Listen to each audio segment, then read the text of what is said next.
மன்னார் நகரசபை எல்லைக்குள் மாட்டிறைச்சியில் விற்பனை செய்யும் நிலையங்களுக்கான மாடு அறுக்கும் நிலையத்திற்கு மன்னார் பொது சுகாதார வைத்திய அதிகாரிகள் பணிமனையினால் சீல் வைக்கப்பட்டுள்ளது.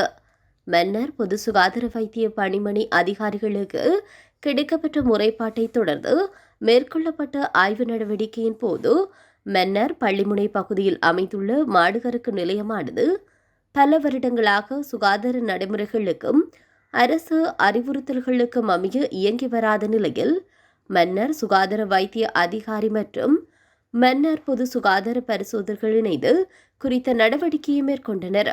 குறிப்பாக மாடுகளை அறுக்கும் பகுதி அசுத்தமாக காணப்பட்டமை, உரிய சுகாதார நடைமுறைகள் பின்பற்றப்படாமை, விலங்கு கழிவுகள் சுற்றுப்பகுதிகளுக்கு காணப்பட்டமை, கழிவு அகற்றும் செயற்பாடுகள் ஒழுங்குபடுத்தப்படாமை, கழிவுநீர் தேங்கி காணப்படுகின்றமை, மாடுகளை அறுக்கும் போது பின்பற்ற வேண்டிய சுகாதார நடைமுறைகள் பின்பற்றப்படாமை, அரசு அறிவுறுத்தல்கள் பின்பற்றப்படாமை, மாடு அறுப்பதற்குரிய கட்டமைப்பு காணப்படாமை போன்ற பல்வேறு குறைபாடுகளின் அடிப்படையில் குறித்த நிலையத்திற்கு சீல் வைக்கப்பட்டுள்ளது.